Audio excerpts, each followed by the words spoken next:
Good morning, everybody. I'm going to give people 1 minute to join before I start with a recap.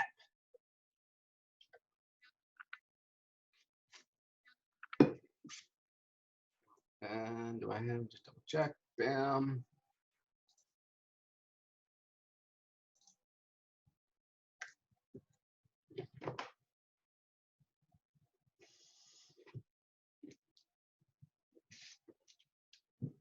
All right, let's give people another 30 seconds.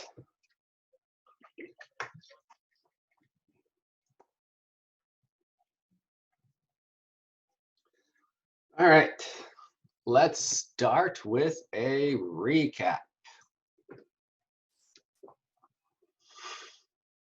Okay, so chapter 15 is all about oscillations, and pretty much this entire chapter is all about simple harmonic motion. And our basic system is a mass connected to a spring.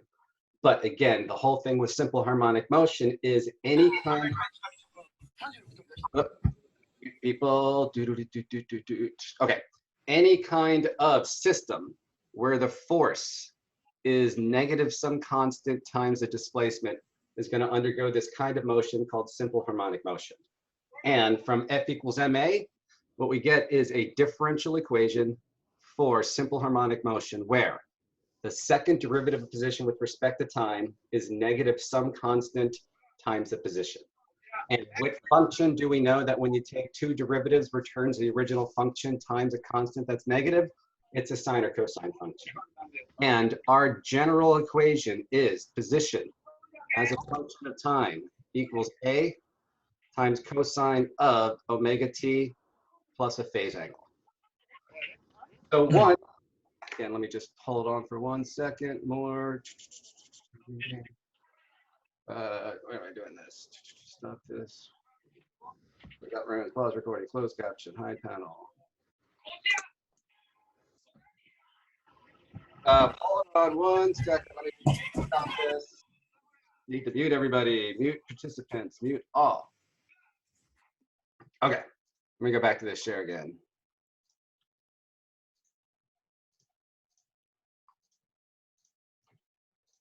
Okay. So our general equation for position as a function of time is some constant, which is the amplitude, times cosine omega t plus the phase angle. A couple things about this. One, omega is called the angular frequency, and it's measured in radians per second. And for a spring mass system, what I showed is that the angular frequency is given by the square root of k over m. Now, one thing is this is only true for a spring mass system. T is just the elapsed time in seconds, and then the phase angle or phase constant, I'm going to talk about a little bit today, but that describes the initial position and the initial velocity of the object. And one of the things I wanted to talk a little bit about is this omega in this expression. We had omega before in terms of angular speed in radians per second of a rotating object. The reason this is the same is because simple harmonic motion is really the projection onto the x-axis of uniform circular motion. So let me just show you that because it's kind of cool. So I showed you this animation before. So this is a block connected to a mass. If I pull the block down and let it go, as this little dot here is rotating around the circle in uniform circular motion at some angular speed in radians per second. If I look at the projection of the y-axis of this, it will trace out this mass as it's moving up and down. This was for vertical simple harmonic motion. If instead I look at, let's say, let me do this one, again, restart. And let's just do the x projection frequency. Okay, so as an object is moving in uniform circular motion, so if I look at this red dot as it's oscillating or moving in circular motion, if I look at, let me pause this for a second. If I look at the x component of this dot as it's moving around in circular motion, that will trace out the position of an object moving back and forth in uniform circular motion. So this might be the spring, a mass on a spring as it's oscillating back and forth. And if I just look at the X component of this red dot as it oscillates or as it moves in a circular path, that will give me the position of the object as it oscillates back and forth. Let me just make this a little faster. A couple things I want to talk about for this. Let's get this. So in the first quadrant, any angle between 0 and 90 degrees, or in terms of radians, 0 and pi over 2 radians, the X position, the X value is positive, but if I look, the object is moving to the left. So my velocity, if something is in the first quadrant in terms of the phase, X is positive, V is negative. Then, as it goes into the second quadrant, so for a phase, an angle between pi over 2 radians and pi radians, X is now negative because I'm to the left of the origin and the object is still moving to the left. So I have a negative velocity. In the third quadrant, I still have the position of the object being negative because it's still to the left of the origin, but now it's moving to the right. So my velocity is positive. And then in the fourth quadrant, an angle between 3 pi over 2 and 2 pi. X is positive because I'm to the right of the origin, and now the object is moving to the right. So if I go back to, I didn't write this down before, but if you go back to looking at the phase. So one, the phase is just the angle. So the phase here is my omega t plus the phase angle. If I'm in the first quadrant, so if I have an angle between 0 and pi over 2, the position is positive, but the velocity is negative. If I have an angle between pi over 2 and pi, position is now negative, the object's to the left of the origin, V is negative. If I'm in the third quadrant, so an angle between pi and 3 pi over 2, X is negative, V is positive. And then in the fourth quadrant, an angle between 3 pi over 2 and 2 pi, X is positive and V is positive. So that's a nice little thing to keep in mind. So as this is moving in uniform circular motion, just sort of look at the blue dot. And the blue dot would be a mass on a horizontal spring oscillating back and forth. And if I just look at the projection on the x-axis, that will give me basically where the object is. So again, looking at this, in the first quadrant, I have the object is to the right of the origin, X is positive, but it's moving to the left, so the velocity is negative. In the second quadrant, object is to the left of the origin, so my X value is negative. It's still moving to the left, so the velocity is negative. In the third quadrant, position is still negative because I'm to the left of the origin, but now the object is moving to the right, so the velocity is positive. And then in the fourth quadrant, object is to the right of the origin, so the X is positive. It's moving to the right, so the velocity is positive also. So that's where all this with the phase comes in. A couple other things I want to go through before we sort of do new things. One, if I ever want velocity, all I need to do is take the derivative of position with respect to time. So what I get for velocity is velocity equals negative a omega sine omega t plus the phase angle. And then if I want the acceleration, I take the derivative of the velocity. What I get is negative a omega squared cosine omega t plus phi. One important thing that you will need to know from this chapter for these equations is how position, velocity, and acceleration are related. So one, this PowerPoint slide was from a different book, and that book is using XM for the amplitude rather than A, and for the phase angle, they just use phi rather than phi naught. So for our book, same thing, position is A cosine omega t plus phi naught, velocity is negative a omega times sine omega t plus phi naught, and acceleration is negative a omega squared cosine omega t plus phi naught. One thing you should know is how all of these curves are related. So if I were to give you, let's say, a velocity versus time curve, or a position versus time curve, or an acceleration versus time curve, you should be able to give me some information about it. So one, here is my displacement versus time. This is a cosine curve. And all of these curves are basically assuming that my phase angle is 0. If that's true, then at x equals 0, the particle starting at x equals positive a, the amplitude, its velocity is 0, and then its acceleration has its maximum negative value. Then as this object is moving to the left, what's happening, actually, let me do this on a different, can I do this over here? Section. So if I had a mass on a spring and I pulled it all the way to the right and I let it go from rest, what's going to happen is this is at its maximum position and the position is decreasing as the object is moving to the left. Then as it's crossing, so this would be the equilibrium position where the spring is not stretched or compressed. As it's crossing the equilibrium position, I'm right here. My position is 0. It's reaching its maximum speed, but it's moving to the left, so my velocity is negative and it has its maximum value. And when the spring is not stretched or compressed, the force the spring exerts is 0, which means the acceleration of the mass is 0. So point 2 is when this is crossing the equilibrium position, moving to the left. And now what happens is, now it starts to slow down. So we're going from position 2 to position 3. The position is getting more and more negative until I get to x equals negative a. And what's happening with the speed? The velocity is decreasing because I'm slowing down. When it gets to x equals negative a, it's at rest for a split second. At that point, the acceleration has its greatest positive value pointing to the right. So point 3 is when I'm at x equals negative a. And then what happens is it starts to move in the other direction. So now I am moving from x equals negative a back to the equilibrium position at point 4.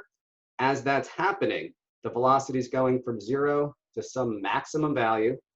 And then my acceleration, once I'm crossing the equilibrium position, again, is going to be 0. And then I basically get back to the starting point at point 5 when I go back to my original position. So it's good to sort of realize what's happening. If I pull something, let it go at rest, it starts off at x equals a. So at t equals 0, I'm at x equals a, my velocity is 0, and I have my greatest acceleration, but it's negative. As it's crossing the equilibrium position, which will happen after a quarter period, now the velocity has its greatest value, but negative. The acceleration is 0. And then once I'm at x equals negative a, which will happen after half a period, then my velocity is 0, and I have my greatest acceleration, but in the positive direction. And then at 3/4 of a period, now I'm back at x equals 0. My velocity has its greatest positive value, and my acceleration is 0. And then after one full period, I basically have gotten back to where I started. So one of the things that I'd like people to know for simple harmonic motion is if I gave you a curve of velocity versus time, or position versus time, or acceleration versus time, and asked you about certain parts of it, you should be able to tell me what the object is doing. For example, let's take a look at conceptual question 15.c. So one, keep in mind that, again, this is from a different book. So xm is really the same thing as the amplitude. So here's the question. Acceleration of a particle undergoing simple harmonic motion is graphed in the figure below. Which of the labeled points corresponds to the particle at x equals negative a? At point 4, is the velocity of the particle positive, negative, or 0? And at point 5, is the particle at x equals negative a, at x equals plus a, at 0, between negative a and 0, or between 0 and plus xm? So this is a plot of acceleration versus time. The question is, when is the particle at x equals negative a? At point 4, is the velocity of the particle positive, negative, or 0? And at point 5, where is the particle? So A couple things. One, this is open book, open notes. So you obviously have this curve here that you can refer to. But one of the important things is acceleration is always negative some constant times the position. So pretty much the acceleration curve is always the position curve flipped upside down. So if I go back here to this example problem, this is acceleration versus time. I know that my position is going to be negative some constant times the acceleration. Don't worry about the, well, we can just go back here. PowerPoint, my position is going to be related to the acceleration. So let's just say acceleration is negative some constant, which is omega squared times the position.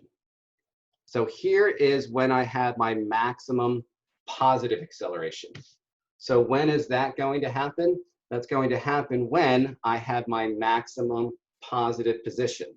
So this right here is really at x equals negative a. And my object is going to have its maximum negative acceleration when I have my maximum position. So here's x equals a. The acceleration is 0 when it's crossing the equilibrium position. So this would be when x equals 0.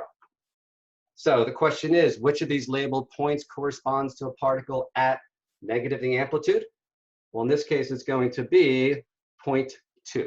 So the answer to A is 0.2. Now, how about B? At 0.4, is the velocity of the particle positive, negative, or 0? This part is just sort of logic. At 0.2, I'm at x equals a. And then I'm moving towards the equilibrium position and then going to x equals positive a. So what happens here, I have to be basically moving to the right.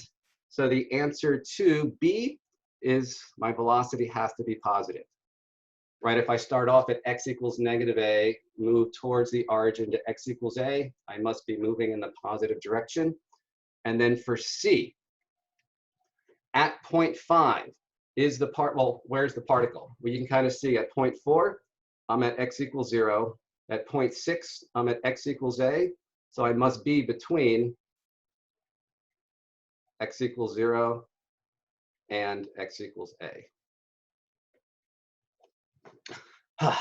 Okay, that I believe is all I want to do for the recap. Let me just pause for a second. I'm going to go through this in more detail and sort of build upon it, but any questions I can answer just on this recap about simple harmonic motion. So it's periodic motion. It's always some kind of function where some kind of system where the force is negative some constant times the displacement.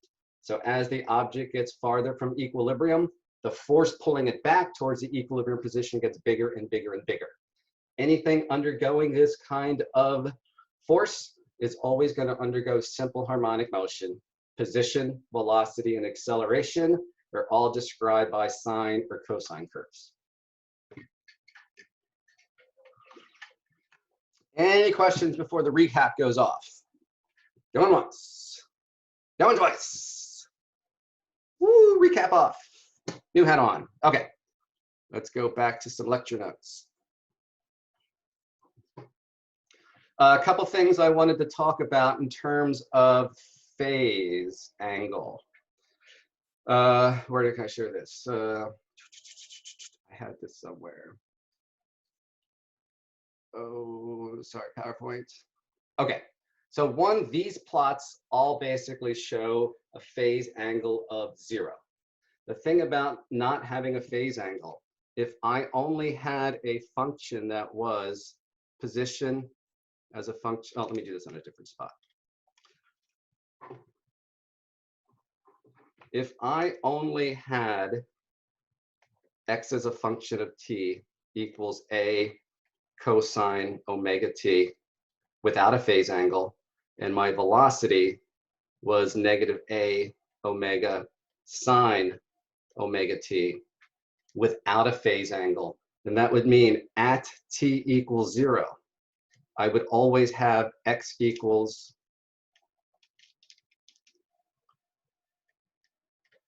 A and V equals 0.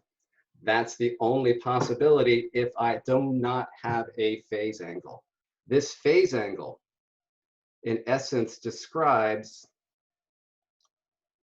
my initial position and my initial velocity. I have to have this phase angle to give me some flexibility in how my system is moving. If it's not there, then I plug in t equals 0, and I basically get x equals a times cosine of 0, which is just x equals a. And if there's no phase angle at t equals 0, I get the velocity as negative a omega sine of 0, which is 0. So the phase angle gives me some flexibility in how I define the initial conditions of my system. Sorry about that. Okay, so let me give you a couple different ways of thinking about the phase angle. So you could always solve for it mathematically, and I will do a problem like that in a second. But I also want to describe conceptually, how can I think about, is the phase angle positive, negative, and what is it? Well, if I just look at this position versus time as a times cosine of omega t plus the phase angle. One question I could ask is, when is the object at x equals a? So when is the object peaking? I'm just going to solve for it in terms of time. So I'm letting my position at x equals a times cosine of omega t plus the phase angle. Again, I'm just trying to figure out, when is this object peaking? It could be peaking at t equals 0. Well, if this is going to be true, then this phase has to be 0, so that I have to have omega t plus the phase angle being equal to 0, which means if I solve for t, I get negative the phase angle divided by omega. You don't really need to use that to solve for anything, but conceptually, what this means is that if my phase angle is positive, I'm going to get the time at which it's peaking to be negative. So if my phase angle is positive, that means the curve peaks at a time before t equals 0. In essence, this entire cosine curve is shifted to the left. If my phase angle is negative, that's going to mean that I'm peaking at a time after 0. So when my phase angle is negative, I'm basically peaking at a time after t equals 0, which means this curve is shifted to the right. So as an example, this is a little memory device that I use. So here is a cosine curve, and here's a curve where basically the phase angle is 0. So I'm peaking at x equals a. And just in terms of the phase, for this cosine curve, this right here would be pi over 2, pi, 3 pi over 2, 2 pi. Over here, I got negative pi over 2, negative pi, negative 3 pi over 2, or negative 2 pi. I like to think about this as, let me make this a little bit smaller. So let's say that this is my position versus time curve. So here's my position here's my position in meters. And here's my time in seconds. The question is, what is the phase angle for this particular curve? And what I'm thinking about is, how do I need to shift this cosine curve to make it look like this curve? So if I think about this, if I were to take this curve and move it to the left, pi over 2, then I'm going to have this exact same curve. So for me, I kind of use this as a memory device as, okay, if instead I had my axis right here, then that would be the exact same curve as this, which means I'm shifting it pi over 2 to the left. And if I shift something to the left, that is a positive phase angle. So in this case, my phase angle could be plus pi over 2, because if I shift this curve pi over 2 to the left, I reproduce this original curve. Well, the other possibility is, which happens if instead the axis was sort of right here. Well, if you imagine me taking this whole curve and shifting it 3 pi over 2 to the right, then I would have this curve down here. So I could also shift it 3 pi over 2 to the right. And anytime I shift something to the right, the phase angle is negative. So there's two possibilities. The phase angle could either be pi over 2 or negative 3 pi over 2. You may have done this in one of your calculus classes, but the difference between a sine and cosine curve is just one is shifted by pi over 2 to the right or to the left. So they are related. So in this case, one of the things you should be able to do is if I gave you a curve, you should be able to tell me what the phase constant of that curve is. So let's actually do a problem like this. So this is problem 15-16, problem 15-6.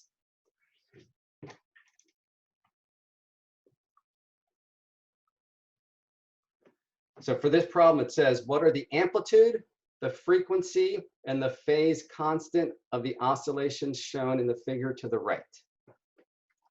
So one, if you have a curve like this, you should be able to get the amplitude just by looking at the curve.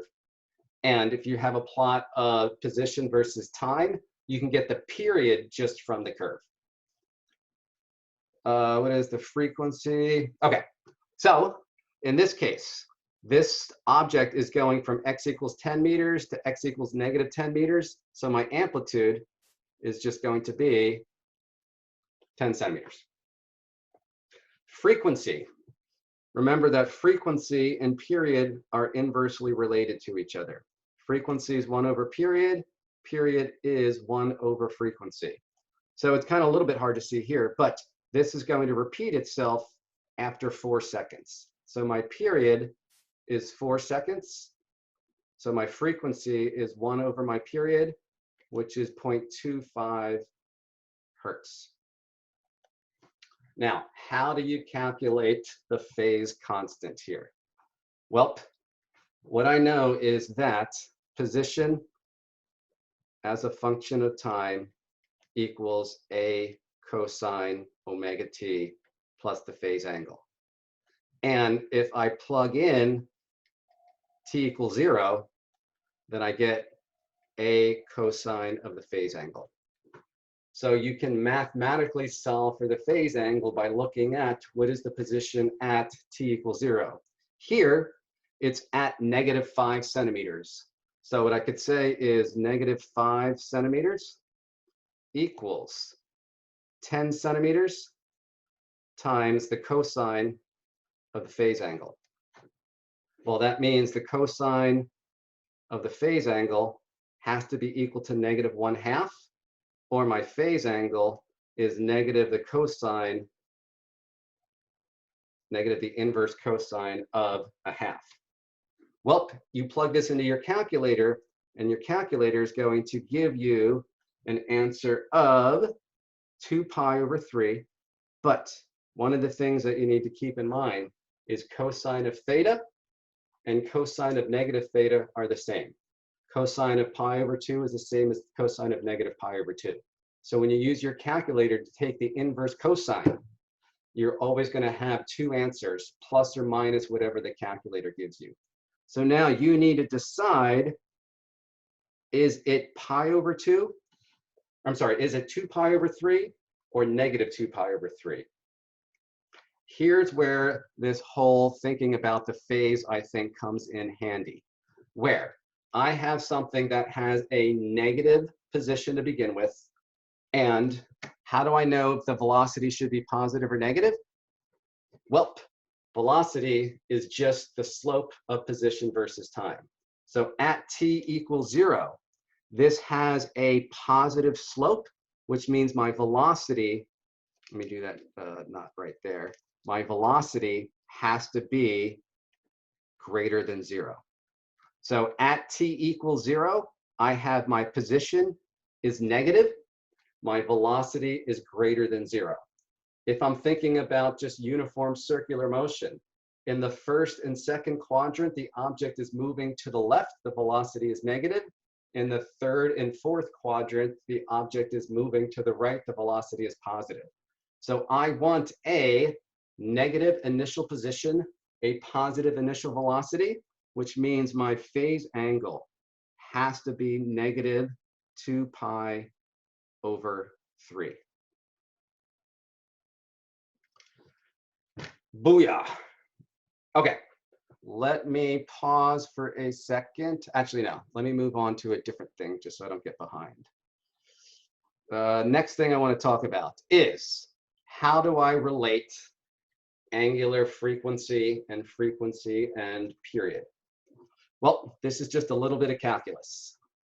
I know that my position versus time is given by a cosine omega t plus the phase angle. Well, for uniform circular motion, or for simple harmonic motion, the motion repeats itself every period.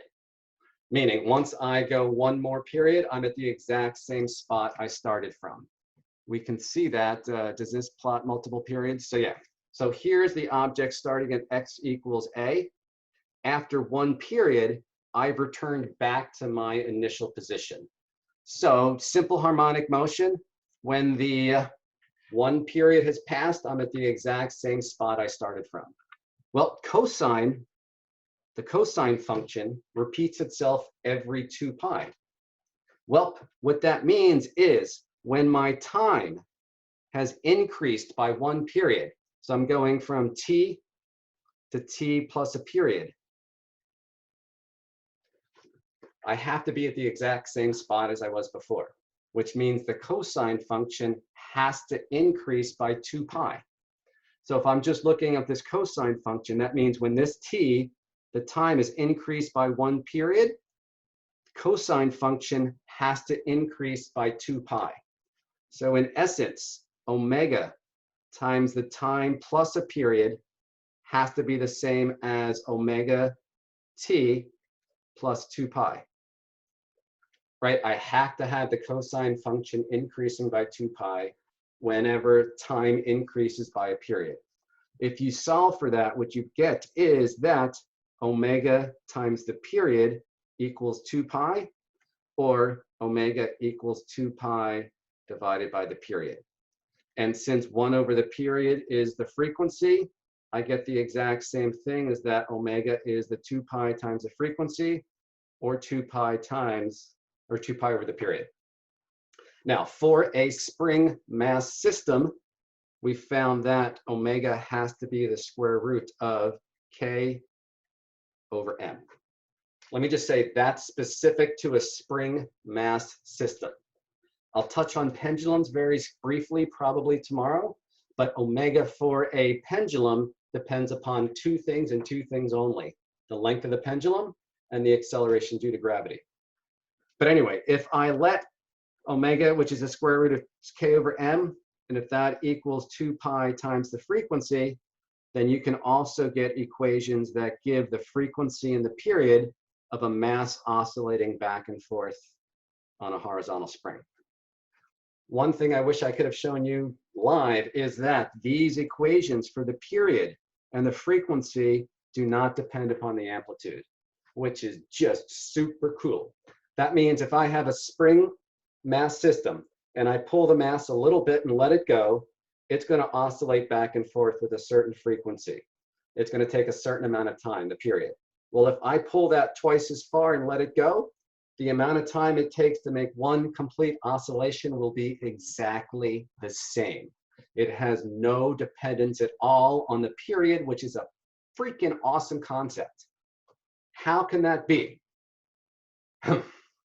Well, I don't know how much detail I want to go into, but thinking about this, if I'm covering the same amount of, well, if I'm covering more distance in the same amount of time, I must be going faster. What ends up happening is if I pull a mass twice as far, the spring is stretched farther, which means the force that the spring exerts is greater, which means the acceleration of the mass is greater, and everything just works out so that no matter how far I pull a mass and let it go, it's always going to take the exact same amount of time for one complete cycle. If I pull it farther, the force is going to be bigger, the acceleration is going to be bigger, this object's going to be going faster, but it has more ground to cover.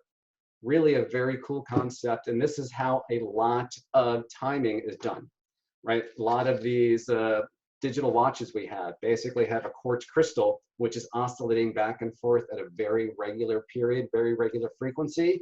And we can just define a second by so many oscillations of a quartz crystal.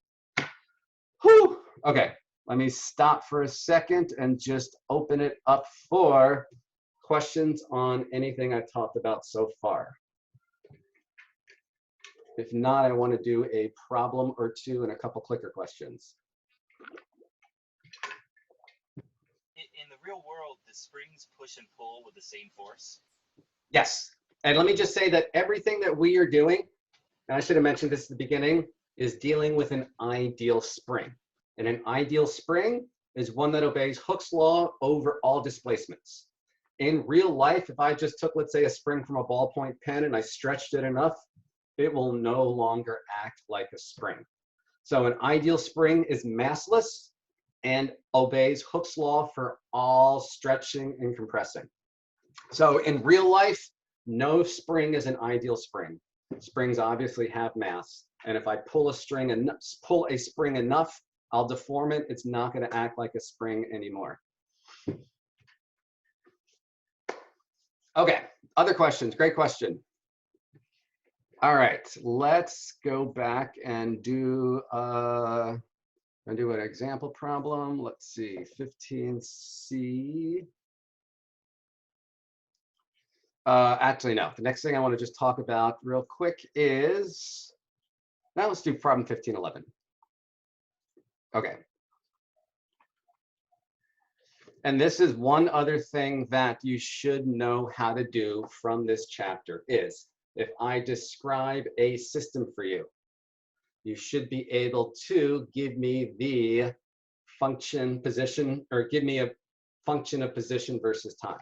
So problem 1511 says an object in simple harmonic motion has an amplitude of 4 centimeters, a frequency of 4 hertz, and at t equals 0, it passes through the equilibrium point moving to the right. Write the function position as a function of time that describes the object's position. A couple things. One, we know that our equation is going to be a cosine omega t plus the phase angle. Well, here we're told what the amplitude is. The amplitude is 4 centimeters. We are given the frequency, 4 hertz. Omega is equal to 2 pi times the frequency. So in this case, omega is just going to be 2 pi times 4 hertz. Omega is going to be 8 pi radians per second. So right now, what we know is our position as a function of time is given by 4 centimeters. Now, one thing, if everything's in centimeters, you can just keep it in centimeters. You don't need to convert to meters. Times cosine of 8 pi radians per second times t plus the phase angle. So most of this problem is really just how do I get the phase angle? And again, what you want to look at is what is the initial position? What is the initial velocity? So we were told at t equals 0, it passes through the equilibrium position and it's moving to the right. So I know at t equals 0, x equals 0, and my velocity is positive. That's the starting point. So let me just kind of do this on a different sheet to do this. New section. So x equals 0, velocity is positive. So this was, which problem was this? 1511. So continuing with 1511.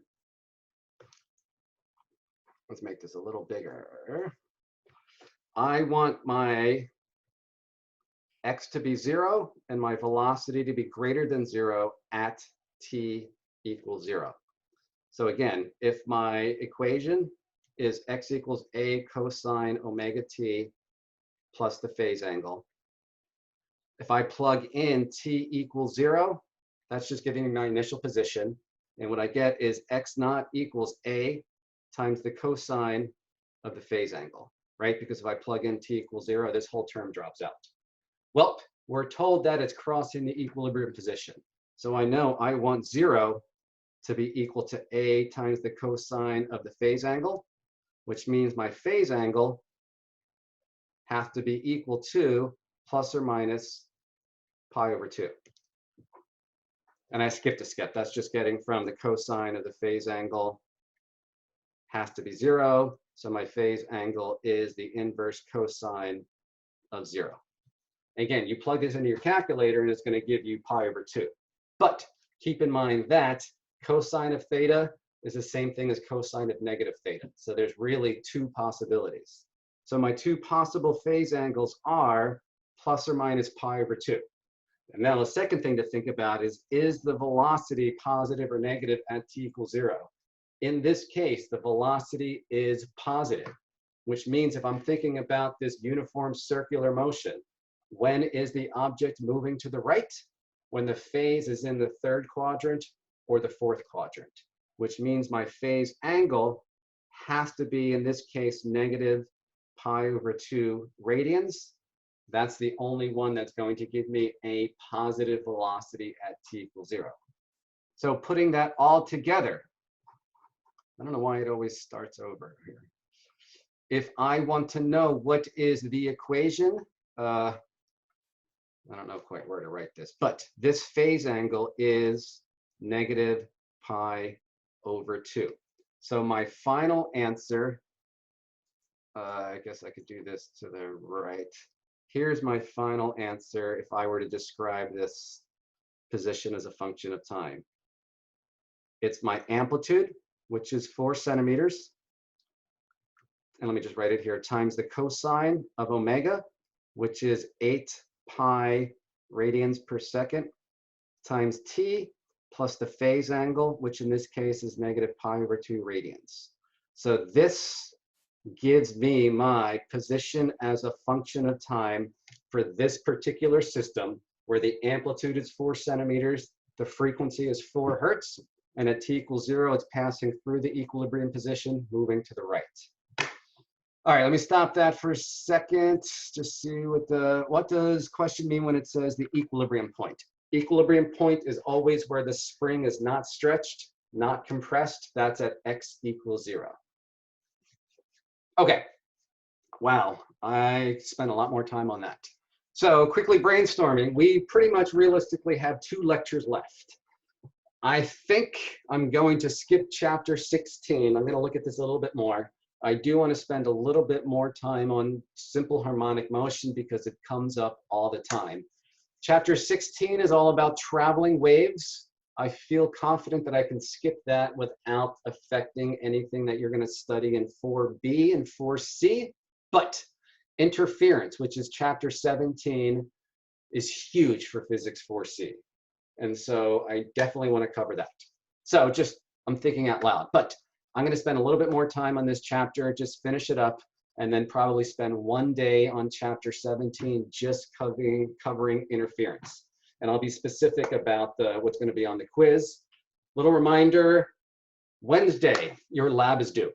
3 possibilities for how you can do the lab. You can either do a formal report, you can do a video presentation where you're just filming yourself talking about it.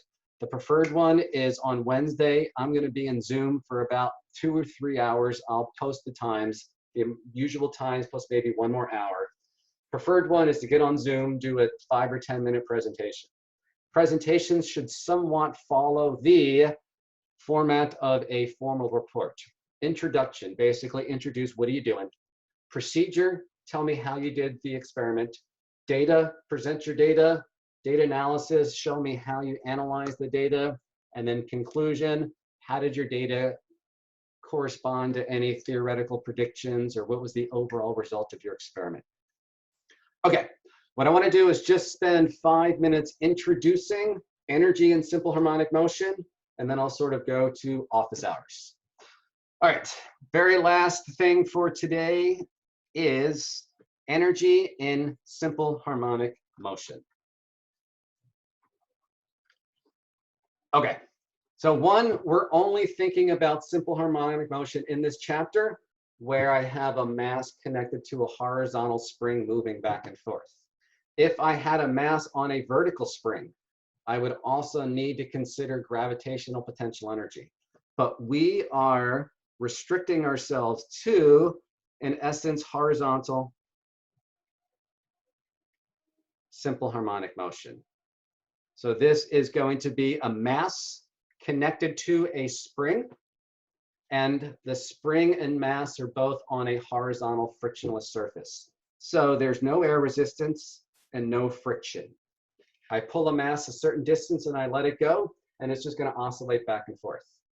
Well, if there's no air resistance and no friction, I don't have any thermal energy being generated. And I can define y equals 0 to be the position the mass is at, so there's really no gravitational potential energy. So the only forms of energy are the elastic potential energy stored in the spring, which is 1/2 k delta x squared. And again, I think I mentioned last year, I just got tired of writing delta x all the time, so I was just using x. Same thing. And I've got the kinetic energy of the moving mass, 1/2 mv squared. So if I'm thinking about an object moving back and forth in uniform or simple harmonic motion, the only forms of energy are the kinetic energy of the moving mass and the elastic potential energy stored in the spring. And so what I get is, in simple harmonic motion, the total energy is just going to equal the kinetic energy of the moving mass plus the elastic potential energy stored in the spring. Now, this is always true. As long as I'm not changing an elevation, and as long as there's no friction and no air resistance, it's just the kinetic energy of the moving mass and the elastic potential energy stored in the spring. So 2 quick questions for you. Is the energy, well, oh, I have it written down. Is the total energy ever all kinetic? Is the total energy ever all potential energy? And the answer is yes. I know that at x equals plus or minus a, when I'm at the amplitude and just about to change direction, the mass is momentarily at rest for a split second. At that point, all of the energy is elastic potential energy. So at x equals plus or minus a, my speed is 0. So my total energy would be 1/2 m times 0 squared plus 1/2 k times a squared. So my total energy is 1/2 ka squared. So anytime you have a spring mass system, if you know the amplitude and you know the spring constant, you automatically know the total amount of energy stored in that system. Now, the other question is the energy ever all kinetic?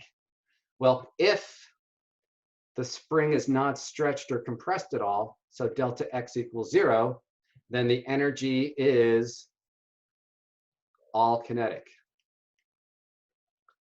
And I also know that that's when it's moving its fastest. The speed is going to be its maximum speed. And if I'm talking about the velocity, it's either going to be plus or minus the maximum speed, right? Plus if it's moving to the right, negative if it's moving to the left. Well, kinetic energy only depends upon speed, not velocity. So when it's at the equilibrium position, my total energy would be 1/2 m times v max squared plus 1/2 k times delta x, which is 0 squared. So my total energy is 1/2 m times v max squared. So I have 3 energy equations that I can use for a spring mass system oscillating back and forth on a horizontal surface.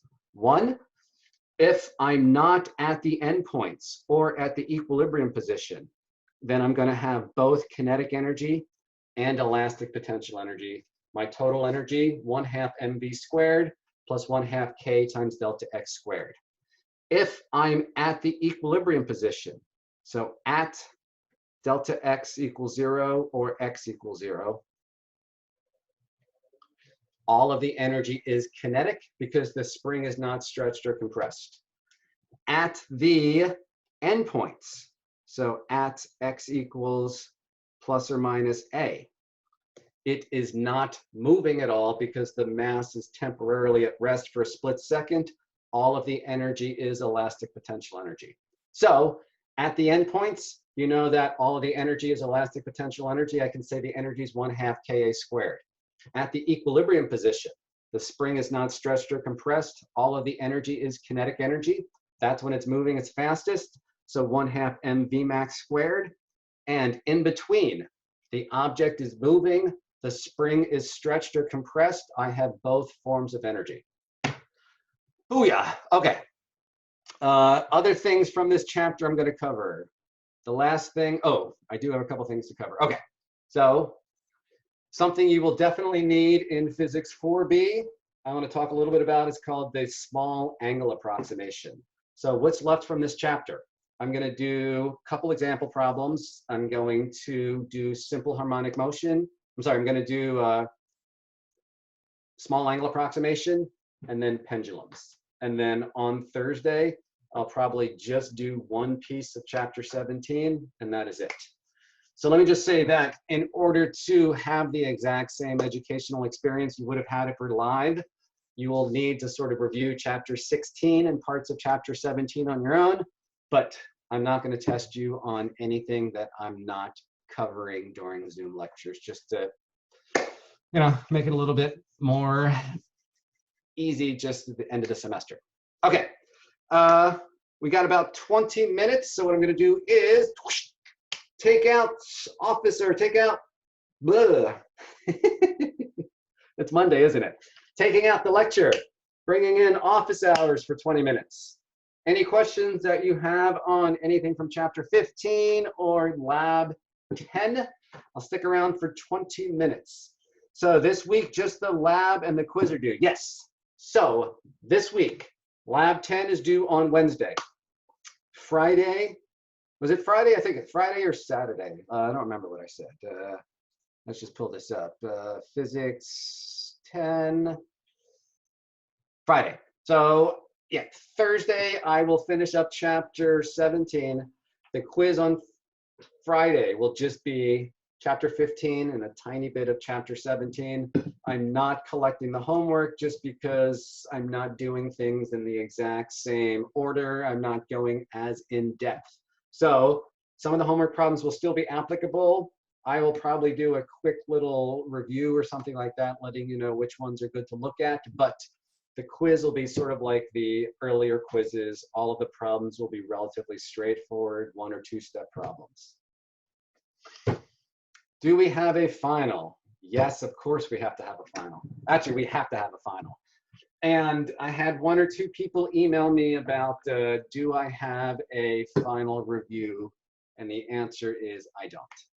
I will post the old final review that I gave just for your educational purposes, but the final will be just like the second celebration. My guess is it's going to be 50 multiple choice questions. All chapters will be covered equally. I'll give you more information. I'll try and do a 20-minute video or at least something just to have you have a little bit more information. If we plan on doing the Zoom call for the lab, do we have to have cameras on for the presentation, or is it fine if we only turn on our mics? If you are doing a Zoom presentation, I would like to see your physical setup, so I would like, if possible, for you to have the cameras on. If for some reason that's just totally not acceptable to you, let me know. But yeah, if you're going to do a Zoom presentation, the preference would be cameras on, just so I can see what your setup is. And when is our final? I will communicate that with you. I forget when our final was originally scheduled. I think it was for Tuesday or Wednesday. It'll probably be that same day. What I'm probably going to do is have the final available for 24 hours, or maybe 12 hours. So starting at like 8 a.m. on Tuesday, have to finish it by 11:59 on Tuesday, something like that. But I will let you know. And how should we submit the alternate choices? So for this one, if you're going to do a formal report or a video, rather than having you upload it to Mastering Physics, just email it directly to me. And I'm going to send out an email today just detailing that. But either email it to me as a video, email me a formal lab report, or get on Zoom and do a 5 or 10 video presentation. Can we get extra time in the finals? The online format really slows people down. I will look at that. So one of the things just about the way Mastering Physics works is these problems have been given a bunch of times, and so they know on average out of the thousands of people who have done this problem how long it takes.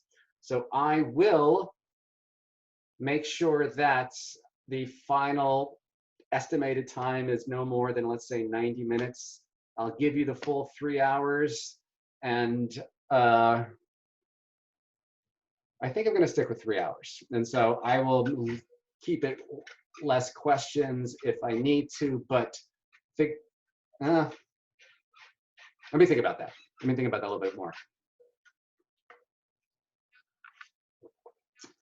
Other questions, other questions? Joe? Yes. So if we're doing the video, do we need any sort of paper trail or paper that we have to send in? So just the video. Oh, no, the video or the Zoom presentation are complete in itself. All right, thanks. I mean, my hope is that people do a video presentation. I mean, some people may not be comfortable with it, and so if you want to, you can write a formal lab report, but I think it'd be cool, like I said, if everybody could do a Zoom presentation, but not everybody can. And just so you know, also I'll say this, for the Zoom presentations of the labs, I will not be posting them on YouTube. So, you know, the lectures I'm posting, the office hours I'm posting, but anything that we do for the lab in terms of online Zoom presentations, those will not be posted to YouTube.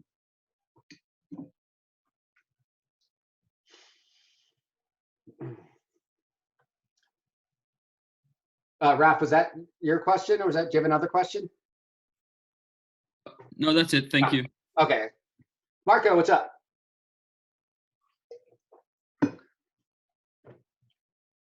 Oh, damn, I was muted. Can you hear me now? I can hear you now. Have you checked out my video? You said you'd get me back to me over the weekend. Oh, no. Okay, I was just wondering. I totally spaced it. I said I was going to check out your video. No, I will do that today and get back to you. Okay, sweet. I was just wondering if I need to add anything for like the presentation or whatever. Oh, I mean, so no, but the video is your video presentation. You're not planning on doing a Zoom presentation. Yeah, I feel like I didn't like expand enough, like, because my video was like, there was a lot of errors sort of like converting the audio and stuff. So I was just wondering if I'd have to do an additional presentation. Okay, I'll take a look at that and get back to you by 3 or 4 o'clock today. Perfect. Thank you so much. You're very welcome. All right, bye.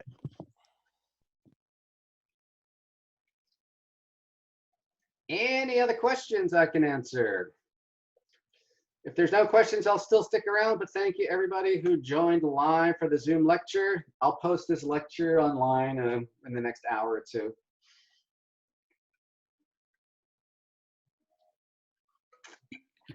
You know, I had a question. Okay. I'm doing number 9 of the lab for lab 10. I don't remember the numbers. Oh, it's okay. That's the one where you start out with a kinetic energy problem, then turns into projectile motion.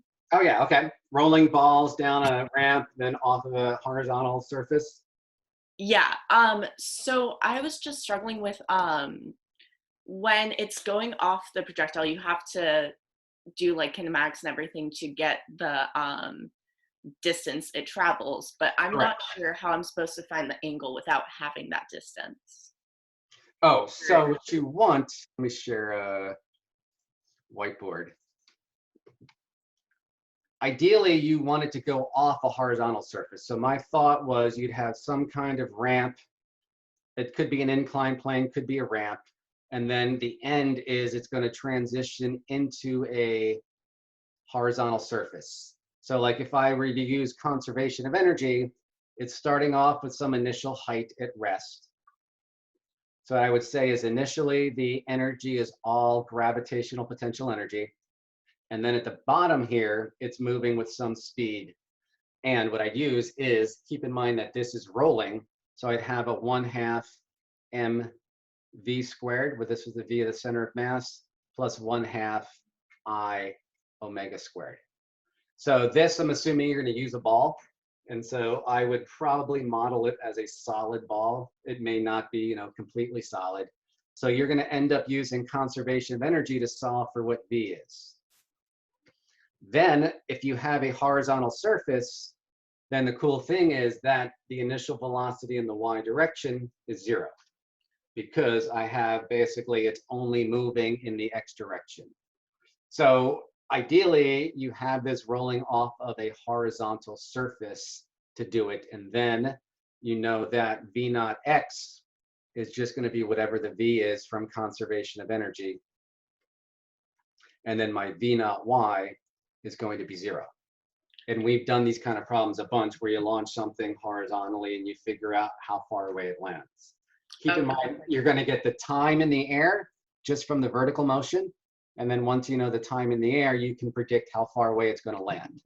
Okay, got it. Yeah, I wasn't doing it off the horizontal. I was doing it like straight off the ramp onto like a projectile motion. I was like really confused about it. I mean, you could do that. It's not that much more challenging, but what is challenging would be measuring the angle. Yeah. And if I were to do that, like let's say you had some kind of ramp like this, the best way I would say, well, even then it's tough because you may not have a ruler. So one, if you could do a horizontal surface, that would be the preferred way. If not, then you could use trigonometry to figure out the angle, right? If you could measure the height and the distance, something like that, then you could just use trigonometry to figure out what the angle is if you know the opposite side and the adjacent side. Yeah. But Just up horizontal. that would be my strong recommendation, is have it go off a horizontal surface. Okay, got it. Thank you so much. You're welcome. Take care. You too.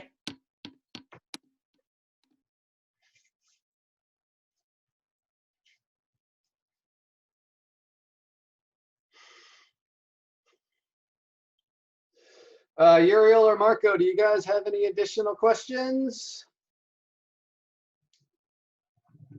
I was just sticking around in case someone asked something that I didn't know, but Okay. no. No, you're totally welcome to stick around. I'm just going to pause the recording and then just pause the video just so I'm not recording me sitting in front of a camera for 10 minutes waiting for somebody to ask a question. But if you have a question,